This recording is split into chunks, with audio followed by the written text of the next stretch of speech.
जी नमस्कार।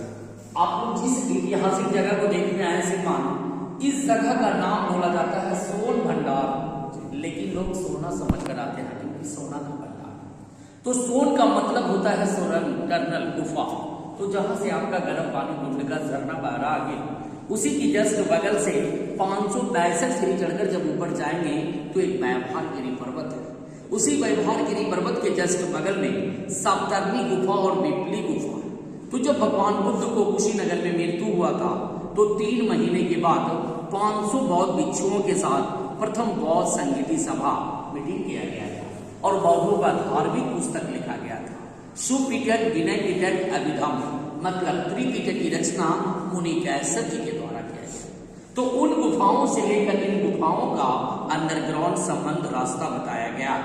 तो इसी गुफा के भीतर में जैन मुनि गौतम स्वामी तपस्या करते थे। तो राजा बिंबिसार का बेटा अजातशत्रु पैसे के लालच में राज करने के कारण अपना पिता को झूले वाली कारागार में बंदी बनाकर तड़पा तड़पा कर मार डाले थे। उनकी पत्नी रानी कौशल्या ने गुस्से में आकर सारा धन संपत्ति किसी गुफा के प्रांगण में जैन मुनि गौतम स्वामी को दान देने के लिए आए थे। लेकिन वो तो साधु थे, उनको धन का जरूरत नहीं था। वो अपनी तपस्या के बल पे पत्थरों की चट्टानों से दरवाजा को बंद कर दिया गया। तो जब अंग्रेज का शासन आया बाबू खजाना जानकर, तो सामने वाली जंगला से तोप लगाकर तोड़ना चाहा, लेकिन जूता नहीं काला दाग होकर रह गया। उसी समय भारत का प्रथम वैज्ञानिक डॉक्टर जगदीश चंद्र बसु ने जब गर्म पानी झरना को टेस्ट लिया तो ऐसा अनुमान हुआ इस पहाड़ के भीतर में विस्फोटक पदार्थ है, जैसे लोहा, गंधक, आयरन, सल्फर की मात्रा। अगर इसे छोटा डायनामाइट से तोड़ा जाए तो विस्फोट होने का डर था, ज्वालामुखी फटना तो आग लगने की भय थी और गर्म पानी का झरना बंद तो होने का उम्मीद था। तो देश विदेश से जो डॉलर आ रहा आगे इसी गर्म पानी की वजह से आ रहा। इसी निर्भय के कारण ब्रिटिश गवर्नमेंट 1954 में ऐसा पारित किया गया कि जो धर्मस्थलों को नष्ट करेंगे उसे कड़ी से कड़ी सजा मिलेगा, नहीं तो 5000 रुपए का जुर्माना देना पड़ेगा। इसी कारण से इसे राज का राज समझ लिया। तो मुनि भैरव देव साधु ने क्या किया, ये दरवाजा खुलने का एक दीवार पर मंत्र दे दिया कि जो भी व्यक्ति मंत्र को पढ़ेंगे ऑटोमेटिक दरवाजा खुल जाएगा।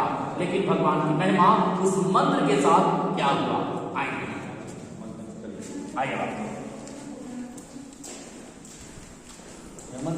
जी। ये मंत्र लिपि तो देख रहे श्रीमान टीवी चैनल पर भी प्रचार हो चुका है। ये मंत्र का नाम था शंख लिपि, जो नालंदा के द्वितीय विश्वविद्यालय में 3 बड़ी लाइब्रेरी थी, रत्न सागर, रत्न रंजन, रत्न दधि। इसे 1199 में जब बख्तियार खिलजी का आक्रमण होने लगा, उसी आक्रमण में सारी लाइब्रेरी में आग का चिंगारी फेंक दिया गया, जो 6 माह तक इसकी पुस्तक जलते रहा। जब पुस्तक ही जल गया बाबू, तो खुलने का सवाल कहां से लिखा है। इसी कारण से खुल SIM SIM one SIM SIM का कोड भाषा में रह गया।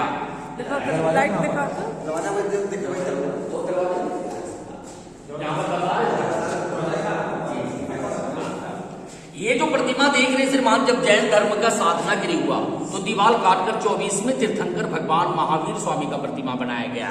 माथे का सिर, गोटी का सिर, पैर, धर्मचक्र और शेर का निशान। नीचे गड्ढे से तीसरे तीर्थंकर पारसनाथ और नेमिनाथ का प्रतिमा मिला, लेकिन दोनों प्रतिमा कीमती था। जब से मूर्ति चोरी होना परिणाम होने लगा, इसे निकालकर नालंदा म्यूजियम में रखा गया।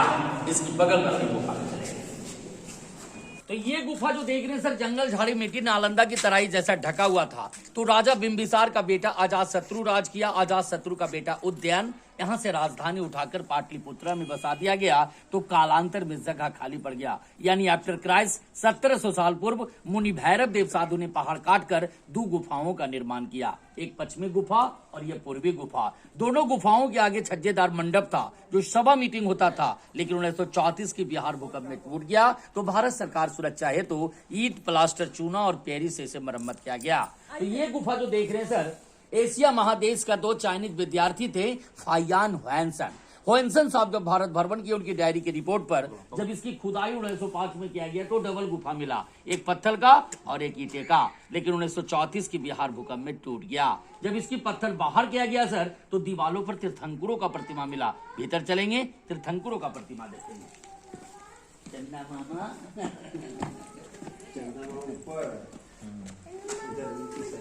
इधर आइए, देखिए।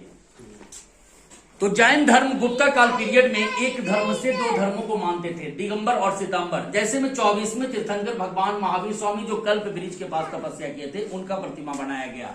23वें तीर्थंकर पारसनाथ, अजितनाथ, अक्षदेवीनाथ और नेमीनाथ का प्रतिमा मिला, लेकिन बख्तियार खिलजी ने सारे प्रतिमाओं को नष्ट कर दिया। तो पुराना राजगीर आपका बसाया गया बस स्टैंड के पास, जो अजातशत्रु किला मैदान के नाम से जाना जाता है। तो राजगीर का ओल्ड नाम बोला गया सर गिरिवर्ज। गिरी का मतलब होता है पहाड़, वर्ष विश्वासी। तो राजगीर 5 पर्वतों से घिरा हुआ है। फर्स्ट में आपका हो गया विप्लाचल, रत्नागिरी, उदयगिरी, सोनागिरी और व्यवहारगिरी की नगरी में ये सोन भंडार गुफा है, सुरंगों का भंडार है। मैं दावा करता हूं आगे कि अंग्रेज सरकार इतना बेवकूफ नहीं था, गया से कोडरमा रेलवे लाइन बिछाया, 7 पहाड़ काटकर बम्बे बिछाया, तो ये पहाड़ काटने में क्या था, और नोटिस बोर्ड पर साफ लिख देता स्वर्ण भंडार, लेकिन सोन भंडार लिखा। ये कहानी है सर। मेरा नाम हुआ रविशंकर उपाध्याय, टूरिस्ट गाइड राजगीर।